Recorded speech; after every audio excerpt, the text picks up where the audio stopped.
శంకర్ జయకిషన్ తెలియని వాళ్ళు ఎవరుండరు. అయితే శంకర్ గారు హైదరాబాద్ వాసులు.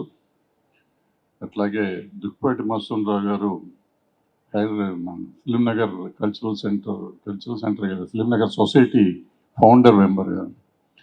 ఆయన గారి కూతురు లక్ష్మి గారు వాడు ఈ ఫంక్షన్ ఆర్గనైజ్ చేశారు. అందుకని అద్భుతమైన సాయంత్రాన్ని మీరంతా ఆస్వాదిస్తారని మా గురువారెడ్డి గారి ఆధ్వర్యంలో ఆయన దీని మీద నడిపించి. Thank you. ఇక్కడ చాలా మంది 60s 70 year olds ఉన్నారు.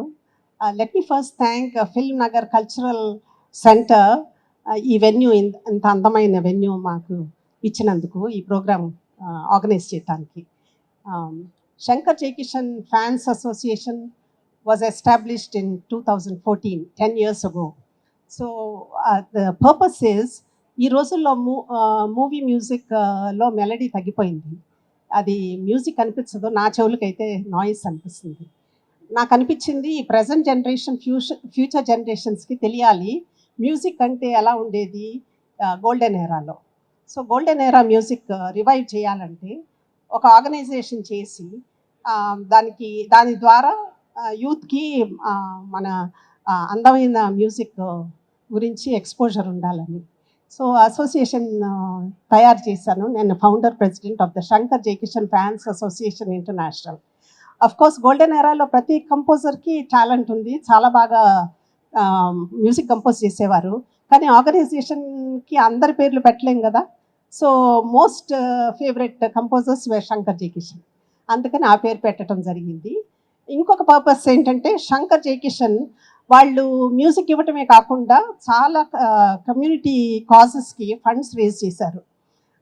వాళ్ళు మా ఫేవరెట్ కంపోజర్స్ కాబట్టి వాళ్ళది ఎమ్యులేట్ చేసి మా ఆర్గనైజేషన్ కూడా కమ్యూనిటీలో చిన్నగా ఏదన్నా చేస్తూ ఉన్నామన్నమాట. లయన్స్ క్లబ్తో కొలాబరేట్ చేసి free cataract surgeries, prescriptions I glasses ఇచ్చాం కొంతమందికి. విశ్వదృక్ ఫౌండేషన్ అని ఉంది, వాళ్ళు orphans and under privilege children తీసుకుని హౌసింగ్ ఇచ్చి, బట్టలు ఇచ్చి, చదువు చెప్పించి వాళ్ళ పట్ల వాళ్ళు పోషించుకునే వరకు వాళ్ళు చూసుకునేవారు అనమాట. ఆ ఆర్గనైజేషన్ కూడా మేము కొద్ది సహాయం చేస్తున్నాము. ఈ ఇయర్ ఏమిటంటే ఈశ్వర్ చందర్ హాస్పిటల్ అని ఉంది, ఈ మధ్య నేను వెళ్ళటం జరిగింది. దానికి ఏంటంటే బర్న్ విక్టిమ్స్కి ఫ్రీగా ప్లాస్టిక్ సర్జరీ చేస్తారనమాట. బాగా బాడీ అంతా కాలిపోయి వాళ్ళు ఏం చేయలేని పరిస్థితుల్లో. సో మా ఆర్గనైజేషన్ వి థాట్ అది కూడా యాడ్ చేసుకుందాం అన్నమాట. అందుకని ఈ చిన్న చిన్న ప్రాజెక్ట్స్ మేము చేస్తున్నాం అనమాట.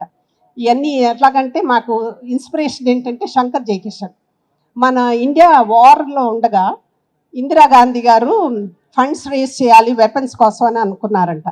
అప్పుడు ఎవరిని అప్రోచ్ అయినా ఏ కంపోజర్ ముందుకు రాలేదు. అయితే శంకర్ జయకిషన్ వచ్చారు, ఏమి తీసుకోకుండా మేము రెడీగా చేస్తామని చెప్పారు. అప్పుడు బ్రాబోన్ స్టేడియంలో ప్రోగ్రాం పెట్టారనమాట. ఆ రోజుల్లో 14,000 crores కలెక్ట్ అయింది. సో ఇంతవరకు ప్రపంచంలో ఏ ఎంటర్టైనర్ ఆ రికార్డ్ బ్రేక్ చేయలేదు. సో వాళ్ళ గురించి చెప్పాలంటే ఎన్నో ఉన్నాయి. సో తమ్ముడు Guruvareddy will share some trivia. So ఇప్పుడు let me turn the mike over to Guruvareddy. ఇతని గురించి చెప్పాలంటే ఆ రోజుల్లో శంకర్ జయకిషన్ ఎంత గొప్ప కంపోజర్స్, ఆర్థోపెడిషన్ సర్జన్గా ఈయన అంత గొప్పాడు. సో మీకు ఎవరికన్నా మోకాళ్ళ సర్జరీ కావాలంటే హియర్స్ గురువారెడ్డి. నాకు అవసరం వద్దని అనుకుంటాను గురువారెడ్డి, కానీ నువ్వే చేస్తావు నాకు. ఈరోజు కంగ్రాచులేషన్స్, ఈరోజు తన హాస్పిటల్ ఓపెన్ హౌస్ పెట్టాడు. It's not just hospital, it's a museum of art. నేను ఇందాక అంటున్నాను తనతోను, నాకు సర్జరీ అవసరం అయితే సర్జరీ అయినా కూడా నేను ఇంటికి వెళ్ళను, ఎందుకంటే అంత బాగుందన్నమాట. Good care as well as ambience అన్నీ ఉన్నాయి. So sit back, relax and enjoy. Thank you. That was a very brief inaugural meeting, ladies and gentlemen. We don't keep you waiting for a long time. And we once again appreciate your enthusiasm for the music. ఎవరైనా మాట్లాడతారంటే few words. అందరికీ నమస్కారం. ఇవాళ 2 important విషయాలు ఉన్నాయి. ఒకటి, ఇవాళ గురువారెడ్డి గారు ఒక బ్రహ్మాండమైన హాస్పిటల్ హైదరాబాద్లో నెంబర్ 1 హాస్పిటల్ లాంటిది ఒకటి ఓపెన్ చేశారు. వారి ఆధ్వర్యంలో వారిది హాస్పిటల్. వారు భాస్కర్ రెడ్డి గారు, భాస్కర్ రావు గారు, కిమ్స్ అండ్ సన్షైన్ ఆధ్వర్యంలో ఏ క్లాస్ హాస్పిటల్ ఓపెన్ అయింది. అది బేగంపేట ఎయిర్పోర్ట్ ఎదురుగుండా ఉంది. మా ఫిలిమినా కల్చరల్ సెంటర్ మెంబర్స్కి అందరికి కూడా మంచి కన్సెషన్ ఇవ్వాలని మిమ్మల్ని మనస్ఫూర్తిగా కోరుకుంటున్నాం. అది తర్వాత మా తుమ్మల లక్ష్మి గారు నాకు దుక్కుపాటి లక్ష్మి గారి దగ్గర నుంచి తెలుసు. అంటే దుక్కుపాటి లక్ష్మి గారు అంటే వాళ్ళ నాన్నగారు దుక్కుపాటి మత్స్వామరావు గారు. ఆయనకి 4 కూతుళ్ళు, ఈ అమ్మాయి 3వ అమ్మాయి. చిన్నప్పటి నుంచి నాకు బాగా తెలుసు.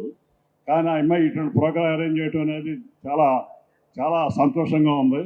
ఇటువంటి ప్రోగ్రాంలు ఇంకా ఎక్కువగా ఇక్కడ అరేంజ్ చేయమని కూడా నేను మనస్ఫూర్తిగా కోరుకుంటున్నాను లక్ష్మి గారిని. మీరు హైదరాబాద్ వచ్చినప్పుడల్లా ఏదో ప్రోగ్రాం మా క్లబ్లో పెట్టండి, మాకందరికి కూడా చాలా సంతోషంగా ఉంటుంది. ఎందుకంటే మీ ఫాదర్ దుక్కుపాటి మత్స్వామరావు గారు is the founder president of the film housing society.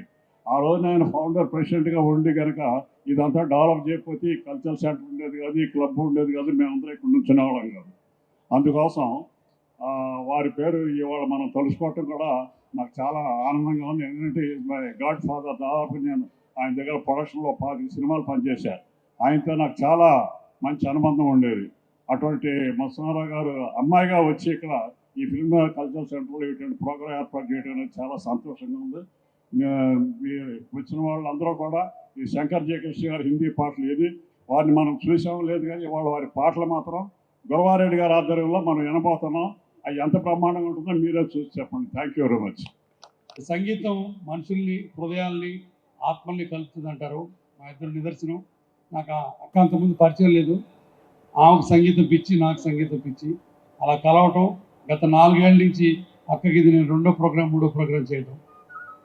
తర్వాత శంకర్ జయకృష్ణ నేను చూడలేదు, కానీ కాలేజీ రోజుల్లో ఉన్నప్పుడు లవ్ సాంగ్స్ ఏమైనా కావాలి, ఎవరైనా అమ్మాయిలకు కొంచెం లైన్ వేయాలంటే వాళ్ళ సంగీతంలో ఆ సాంగ్స్ పనికి వచ్చింది. ఆ రకంగా శంకర్ జయకృష్ణ ఉపయోగించుకున్నాం. తర్వాత నేను చాలా అంటే హ్యుమానిటీకి చాలా మంచి పనులు చేశాను అనుకుంటాను. మోకాళ్ళు మార్చడం వల్ల అన్నిటికంటే ఇంకా మంచి పని ఏంటంటే నేను పాటలు పాడను. అదొక్కటి మటుకు మీ అందరికీ చేసిన మంచి పని. నేను పాటలు ఎంజాయ్ చేస్తాను, పాటలు కంపేర్ చేస్తే కానీ పాటలు పాడను. పాడి మిమ్మల్ని హింసించే పనే లేదు నాకు. తర్వాత ఇందాక లక్ష్మణ చెప్పినట్టు మా హాస్పిటల్ వాళ్ళ బేగంపేట దగ్గర KIMS sunshine hospital open house పెట్టాం. డెఫినెట్గా మీ అందరికీ త్వరలో ఒక మంచి ప్యాకేజ్ ఒకటి అనౌన్స్ చేస్తాం. ఎందుకంటే నాకు ఫిల్మ్ నగర్ క్లబ్ అంటే చాలా ఇష్టం. ఎందుకంటే మీలాగా మీ అందరిలో ఉన్న కళా తృష్ణ, మీ అందరిలో ఉన్న కళాకారులకి సేవ చేయడం అనేది నాకు ఇష్టం. విశ్వనాథ్ గారు చనిపోయి ఎక్కడున్నారు, కానీ ఆయన మోకాళ్ళు మార్చాలని తీవ్ర ప్రయత్నం చేశాను, కానీ దొరకలేదు ఆయన. తర్వాత నాకు లైఫ్లో 3 అంటే చాలా అసూయ. రాసేవాడు, గీసేవాడు, కూసేవాడు. నేను కోసేవాడిని. సో వీళ్ళ 3 దైవాంశ సంబూతులు నా ఉద్దేశంలో. రాసేవాడు అంటే రచయిత, గీసేవాడు అంటే ఆర్టిస్టు, కూసేవాడు అంటే పాటలు పాడేవాడు. సో అంత అద్భుతమైన ఈ మ్యూజిక్ ప్రోగ్రామ్ని ఈరోజు పోస్ట్ చేయడం అనేది నా అదృష్టం.